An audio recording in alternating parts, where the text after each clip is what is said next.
Hey guys, it's Chris from the Ultimate Recycler. Welcome back to the channel and welcome to another episode of E-Waste Marathon Monday. Every Monday I go to the local charity shop where they save up all their e-waste because I'm their best option for getting rid of it. None of the people at the charity shop there who volunteer can test the electrical stuff. They're not interested in trying to sell it. They're worried about, of course, legal issues selling it. So they leave a pile for me every Monday and I go there and pick it up.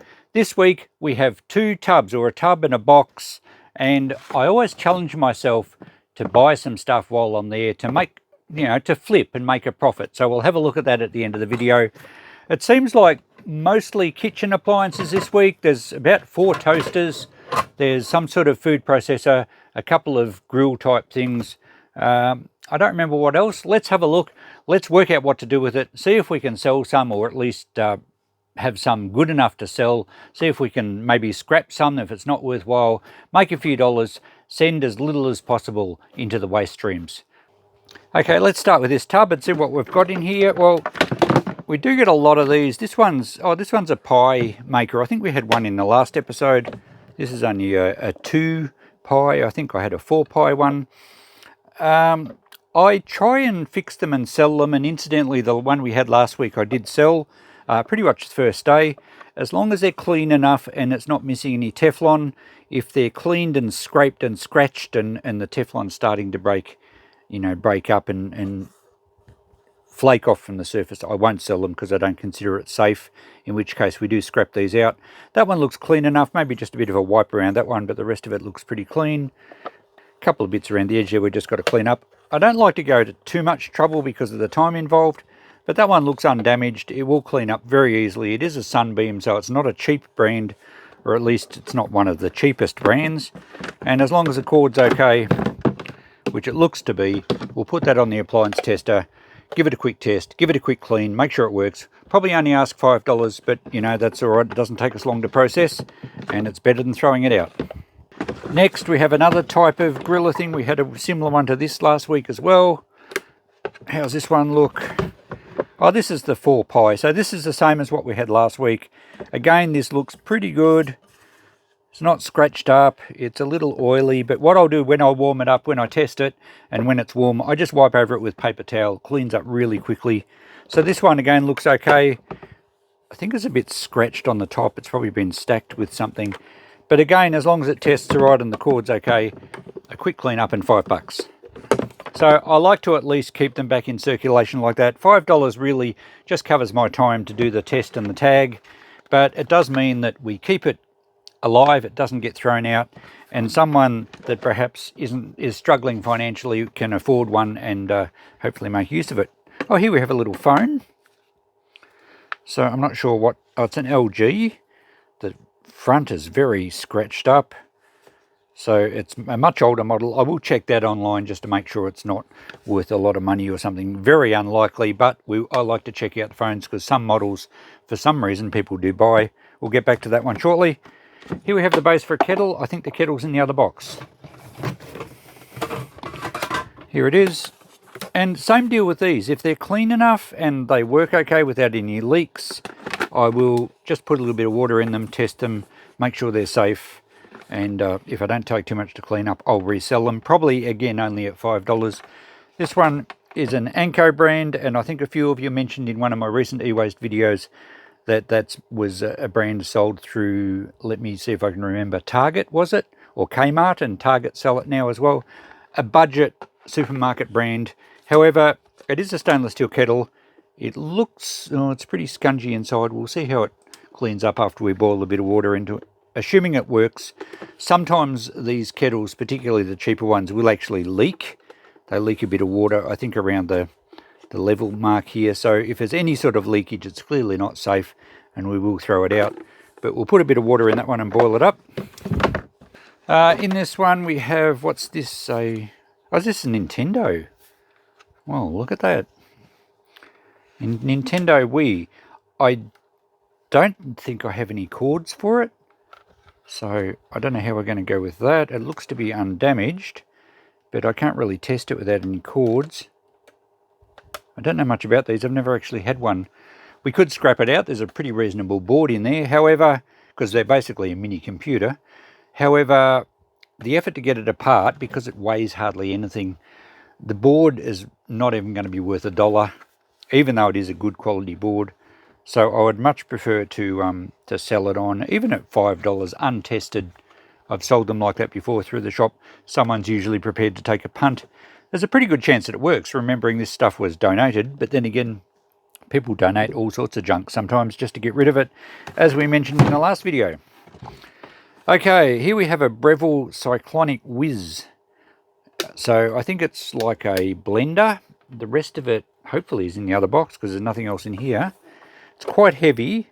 They've got a good size electric motor in these, but it is an older model, and if we look at the cord, it doesn't have the insulation on the pins. It's probably back in the 90s or early 2000s perhaps. Could even be a bit older. The switches look quite old. But if it's all there and it works okay, we might get better money for it than scrap.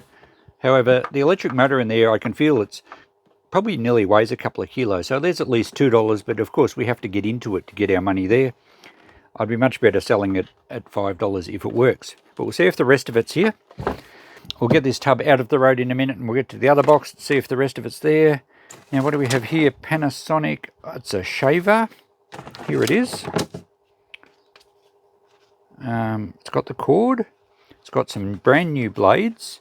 Now some of these can be quite expensive. So we'll check that out to see if it works. I'll check online just to see if these are worth much. Sometimes you can actually sell the spare blades because they're usually fairly expensive, and that packet is brand new unopened.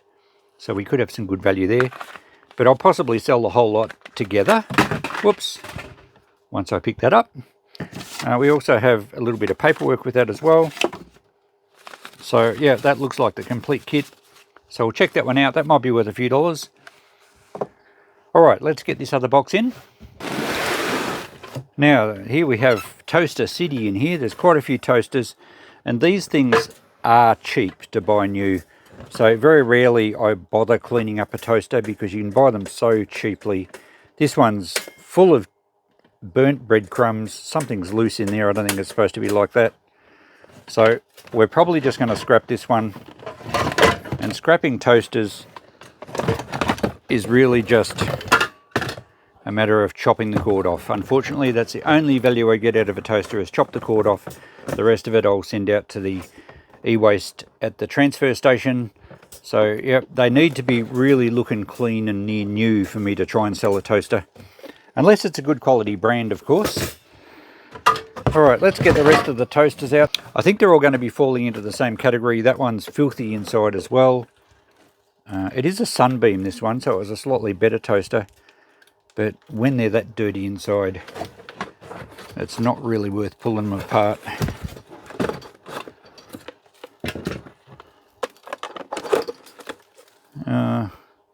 Most of the crumbs are coming loose. We might have a look at that one and plug it in and just see how it works. Sometimes you can get into them fairly easily and clean them up. It just depends how stained they are inside. Toasters are notorious for attracting mice too, and I've even found dead mice jammed in a toaster before. That one feels very light and I don't like the look of that. It's all dirty again, and it's only a cheap brand. Aspect, I would imagine that's a cheap Chinese brand. So I think that one will go to e-waste.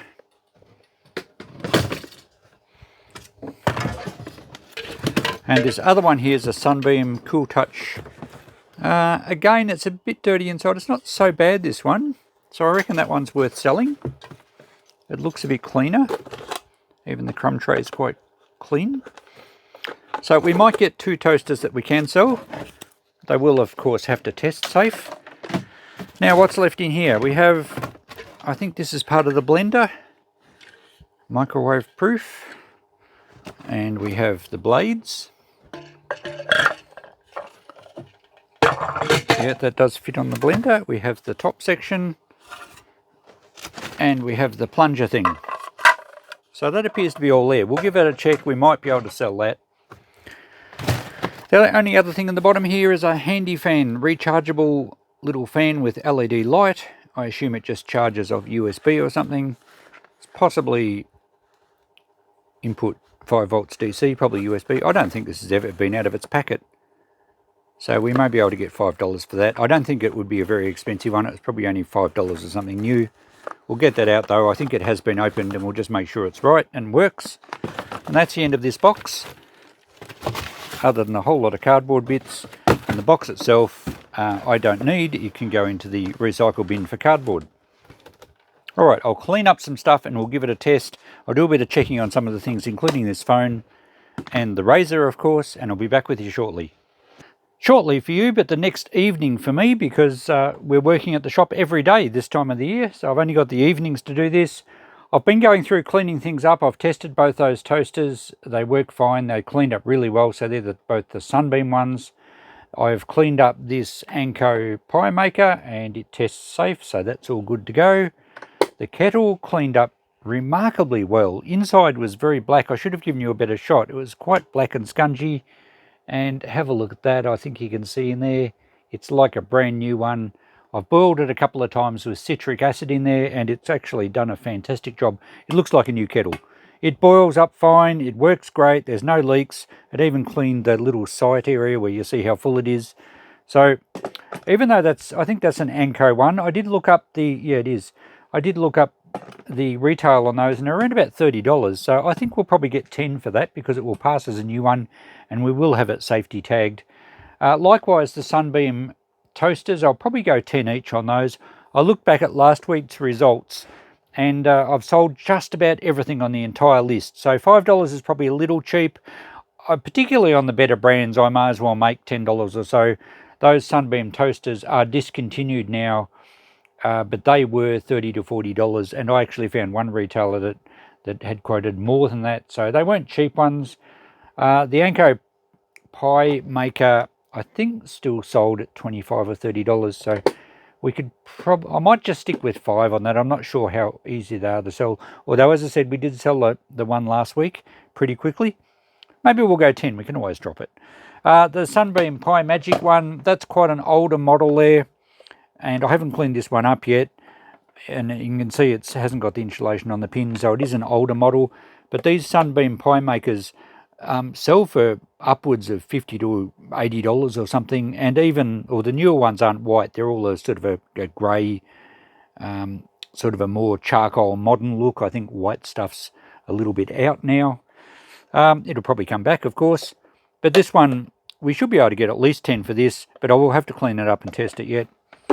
I'm just about to have a go at this Breville Cyclonic Whiz. It's quite an old one, as I mentioned earlier, and it's not in the best condition. It has a little fracture on the corner, but that shouldn't stop it being passing the safety test, although I do have to be aware of any damage to the case.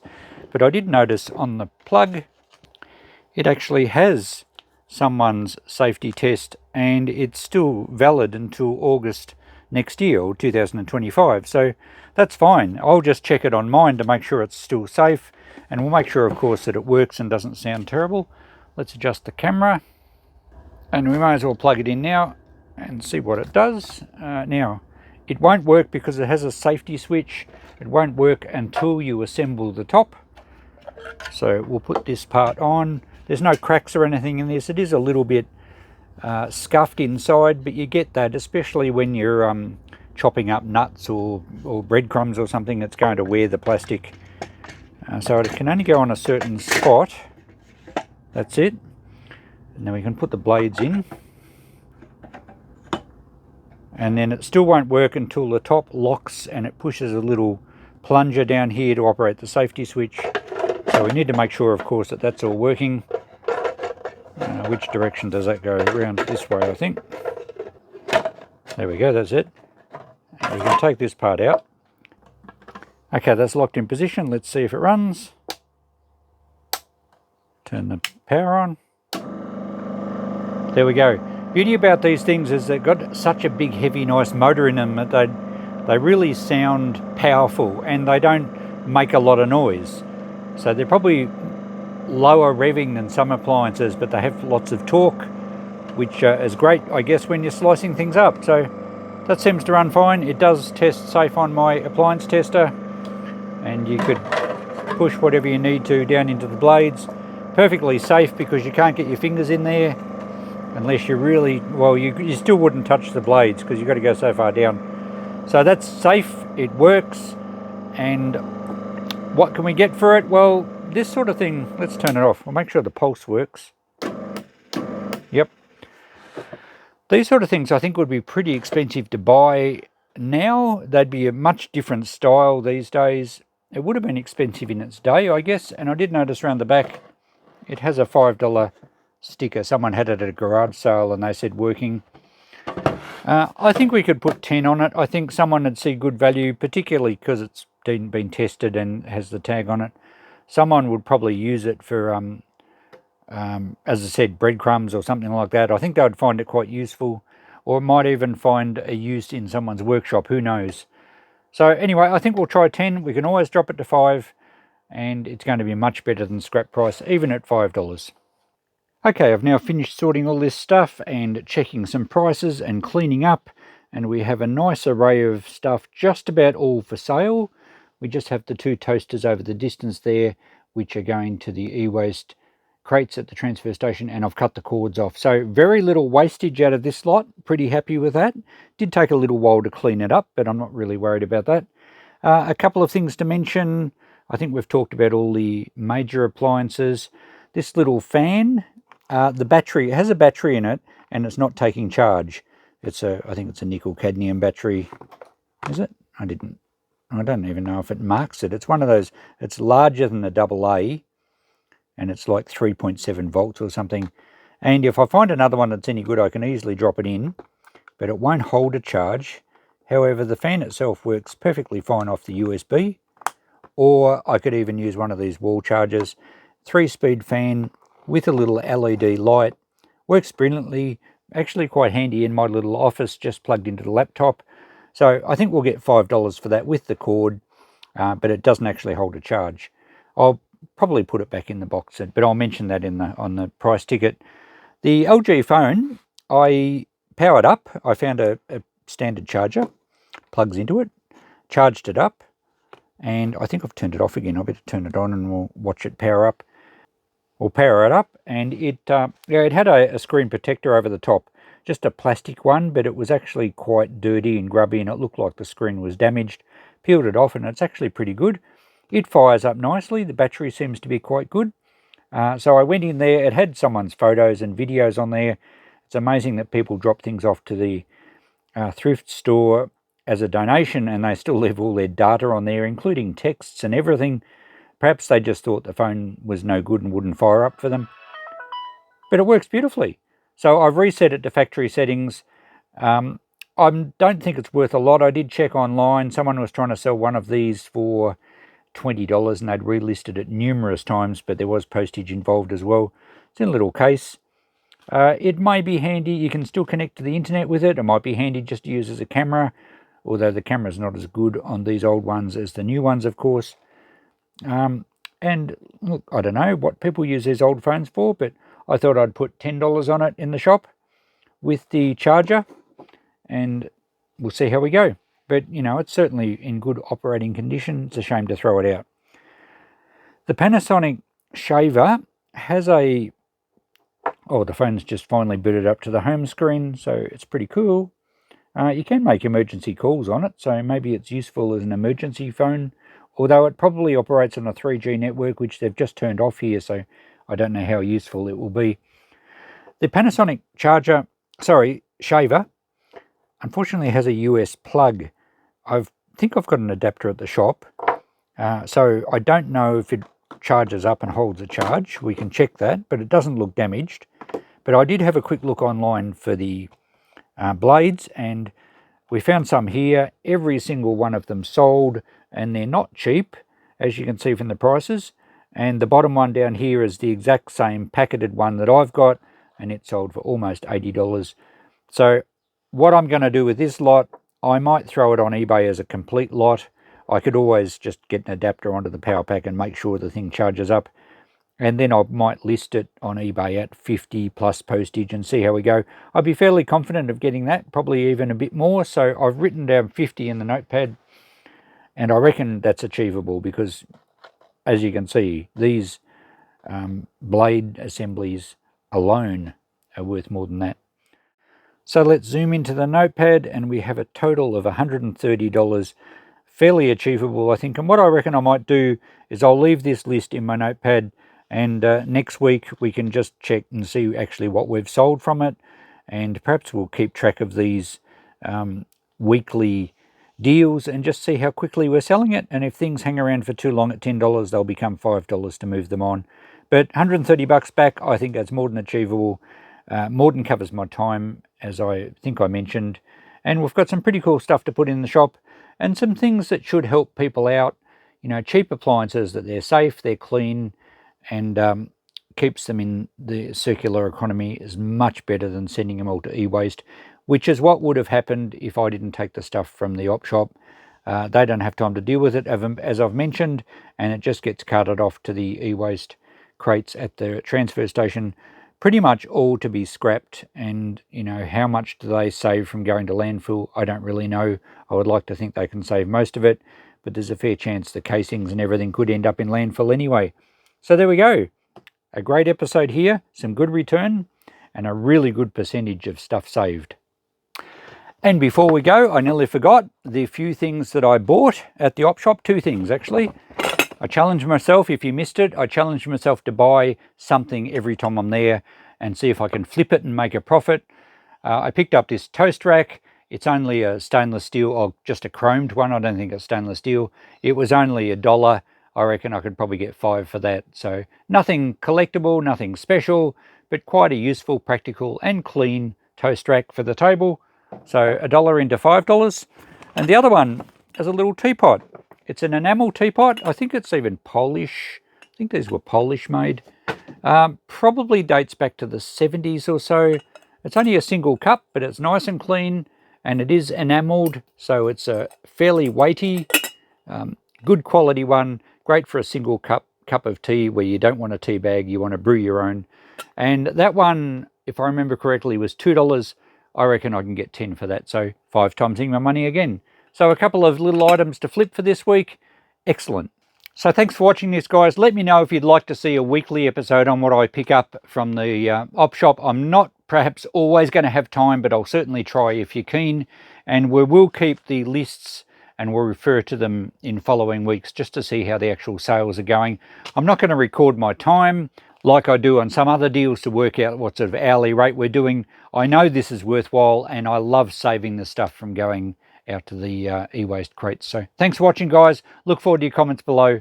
Catch you next time. And I think this video might go up New Year's Eve here in Australia. So if it does, Happy New Year to everyone. If it goes up the next day, I hope you had a good one. And Happy New Year to everyone overseas that kind of follows, because I think New Zealand's kind of first in Australia, barring little islands out in the Pacific.